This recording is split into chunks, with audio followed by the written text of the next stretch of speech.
Wisconsin Eye is at the Waukesha Public Library. We're interviewing the 4 Republican candidates in Assembly District 99. The primary, September 1, will determine who will finish out the term of State Senator Chris Kappinga. We're interviewing Spencer Zimmerman of Delafield. He's one of 4 Republican candidates. Spencer, welcome back to Wisconsin Eye. Hi, good to be here. Give us some short summary of you and what you do and your qualifications. Sure. I always wanted to serve my country. I actually served in the Air Force from 2000 to 2004. I was actually on duty during the 9/11 terrorist attacks. After my time in the Air Force, I just felt like public office would be a great way to continue serving. And so that's why I'm running. I care about the community. Oftentimes I ask myself, why am I running? And I'm not the stereotypical politician. I'm not the most smooth-talking person, but and I care about the community that I live in, and I care about the people in the district, and I care about this country and where it's heading, and that's why I'm running. And what do you consider then, based on your obvious thought about why you're running, the top issues in the 99th district? Sure. Well, I first got involved in politics back in 2008 as the country was approaching $10 trillion in debt. And at the time, I just thought that $10 trillion was an unbelievable amount of money. And it just seemed like for decades, we've been passing the tab on to the next generation. And I just think that if we're going to have debt, it should be paid by us in our lifetimes. Benjamin Franklin once said, beware of little expenses. A small leak can sink a great ship. And I think if you look at where our state of finances are, both on a national level, now we're approaching $20 trillion. And that's nearly double where the national debt was when I first got involved in politics back in 2008. And I just think that if we keep on the path that we're going, we're going to be on the Titanic. And exactly what Benjamin Franklin said, a small leak can sink a great ship. That federal debt, which you correctly, it's between 18 and $20 trillion. That's a national issue. What can one member of the Assembly do to fight that, sir? Well, I believe fiscal responsibility is important both on a national level and a local level. And I want to bring fiscal responsibility to the Assembly the same way I live it in my own personal life. I've always lived very fiscally responsible. I've always considered myself a very fiscal responsible conservative person. And I want to bring those same kind of principles to the Assembly. I've never been through a bankruptcy. I've never had a foreclosure. I've always lived my own life financially responsible, and I want to bring that fiscal responsibility to the Assembly. Is there any, then, state agencies or state spending that you'd like to cut? Well, I know there's a couple different issues that we were going to talk about Sure. in the email that you sent me. One was $300 million in federal funding for Medicaid. There's another issue. Sure, you want to start with that? Sure. The Democrats say if we let the federal government pay for an expansion, or 95% of the cost, then we can help more low-income adults get health care. Your position on that? Well, I would definitely want to weigh the pros and cons. We have to look at every dollar that's spent to make sure we're spending it efficiently. And whether you're talking about $250 million in public aid for a Bucks Arena, or whether you're talking about $300 million in federal dollars, we have to look at where we're getting this money from. I mean, we're borrowing billions of dollars from China. Our national debt is at levels that are just astronomical, and we can't keep passing the tab on to the next generation. I just believe if we're going to have debt, we should try to pay it in our lifetimes and not pass it on to a generation that hasn't been born yet. Okay. So you then would oppose expanding our Medicaid program with federal dollars. You also mentioned the Bucks Arena. That was a pretty controversial package that just became law. To pay for a $500 million new arena, public aid half that, $250 million. Would you have voted for that bill? Well, I know there's pros and cons of voting for it. I know some of its opponents said that we'd be losing out on some additional tax income. So I'd have to fully investigate the issue. I would have, obviously I'm not a sitting member of the Assembly, and I wasn't forced to make that decision, and I wasn't 100% aware of all the different issues, the different pros and cons, and I want to seriously weigh those pros and cons and look at what is in the best interest. How are we best spending our tax dollars? So you don't have enough information to know how you would have voted on the Bucks package? Yes, I would definitely want to fully examine that issue, along with the $300 million, I would definitely, want to look at fully investigate the issue before making a definite decision on either of those. But whether you're talking about $300 million or $250 million, whether it's coming from the federal government or whether it's in state aid, there was a quote back when I ran several years ago. I quoted Wisconsin Congressman Glenn Robert Davis. He was the only Waukesha County resident to be elected to Congress. Congressman Davis served from 1947 to 1974. At one time, in 1952, Congressman Davis said that the financial irresponsibility of our generation in the conduct of affairs of the federal government is an egregious wrong. It is a moral wrong because it represents a weak shifting of the grave financial burdens by those who have created the burdens and are its chief beneficiaries. Those who have created the burdens and are its chief beneficiaries. If you look at the way we're passing the tab on to the next generation, I just wish that we would have listened to Congressman Davis when he said those words back in 1952. Another area where debt is debated in the state capitol is transportation funding. The last budget we borrowed, I think, $990 million. The new budget that we're now in borrows at least $500 and lays the groundwork to buy more. Is there a way to permanently pay for transportation without borrowing? Because you're very worried about debt. Well, I looked at some of the options that you listed on that email. You said raising the gas tax. I would absolutely be opposed to raising the gas tax. And Okay. In fact, I would like to see the minimum markup repeal. I'd like to see us do away with the minimum markup. I think right now what people are seeing at the gas pump is just unbelievable. I drive for a living.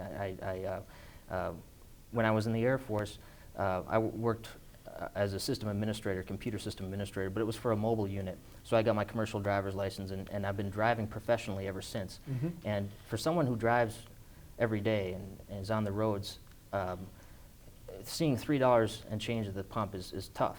And those kind of gas prices are just too much, and we need to do whatever we can to bring down gas prices for the citizens of Wisconsin. So I would definitely support repealing the minimum markup.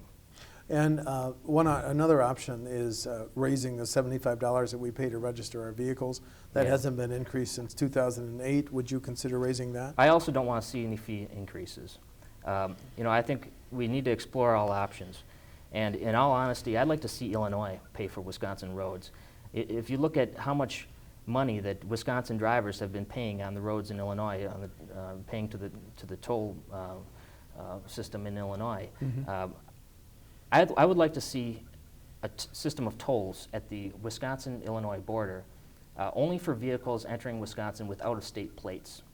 So all Wisconsin drivers would be exempt, but I would like to start tolling vehicles entering the state with out-of-state plates. Do you think? I think that we could generate a lot of income. I would definitely, want to fully explore this idea, and I haven't, weighed the pros and cons but I think it's something that should at least be considered. Have you talked to any lawyers to get advice whether that might be legal? I haven't talked to any lawyers about that, about the legality of that, but I believe, Wisconsin drivers have been paying to fund construction on Illinois roads for so long, and I think it's just time that if we could find some way to recoup some of that money from Illinois. I'd like to see Illinois start contributing to Wisconsin roads the same way Wisconsin drivers have been contributing to Illinois' roads. The fall legislative session starts September 15th. One of the bills that will get a vote is Assembly Bill 305. It would make it a felony to sell or use fetal body parts derived from an unborn child as a result of an induced abortion. Would you support that? Yes, I would support that.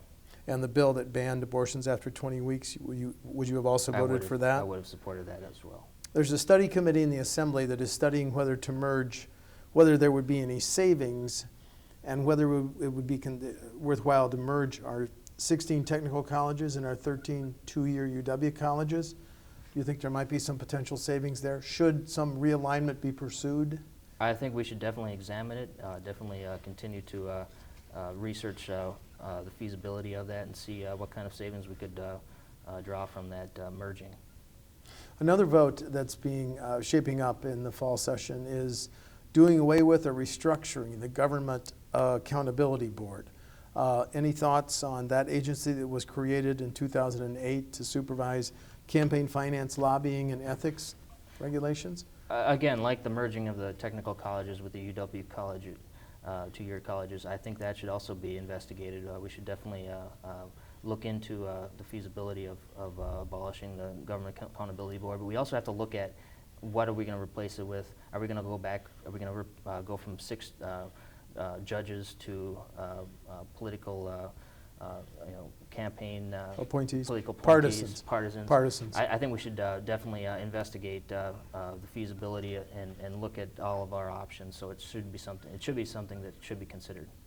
Bills now have been voted out of a committee in both the Senate and the Assembly that would reform the John Doe process. Do you think the John Doe process in Wisconsin needs changing? I would have to investigate more thoroughly on that issue. I don't think that was one of the questions that was in the email, but I definitely would want to, I think it's something that we should definitely look into. Okay. And in the wake of Citizens United, there's been some of the limits on campaign finance donations that have been removed as a result of federal and court decisions. What's your feeling on campaign finance? Do you think? Well, I support Citizens United. I think it was a good Supreme Court decision, and I think if we can lift some of those, continue to lift some of those limits, I think that's the right route. Okay. As you talk to voters in the 99th district, what do they tell you are their biggest concerns, Spencer? Well, again, fiscal responsibility has always been an important issue. If you look at the state of our national debt, I apologize. That's okay. My phone's Just ringing. That's fine. Fiscal responsibility obviously is important to people, whether they're in the 99th district or anywhere else across the country. Our state of our national debt, if you look at where some of the other countries in the world, like Greece, are heading, we need to effectively manage our debt. We need to bring fiscal responsibility to the state assembly, and that's what I intend to do. I live my own personal life in a financially responsible way. I've never had a personal bankruptcy. I've never gone through a foreclosure, and I think it all comes down to an issue of moral integrity with fiscal responsibility. I just don't believe we should be passing the tab on to the next generation, and it just seems like we've been doing that for decades, and something needs to be done because there's going to be a day of reckoning, and we just need to eventually face that. This is your first run for state office in the 99th Assembly District. What have you learned about the 99th District that makes it unique as compared to the other districts that you've run in? Sure. Well, St. John's Northwestern Military Academy is a unique feature. I never I wasn't quite aware of the long history of the military academy in the district until I moved here and just learning about the tradition of a military academy and right in downtown Delafield. I live actually right across from the military academy on St. John's Drive, and I served in the Air Force. I always wanted to serve my country, and I'm very proud to have that in the district. Okay, and then finally, do you want to outline any differences between you and the other 3 opponents in the September 1 primary? Well, as I said,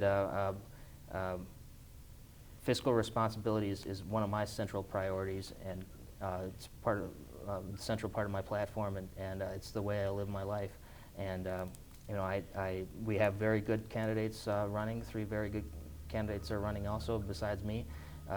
But I just, as I said, I've never had a personal bankruptcy. I've never been through a foreclosure. I've always managed my own personal finances in a fiscally responsible way, and I'm going to bring those kind of values and that moral integrity to the Assembly if I'm elected.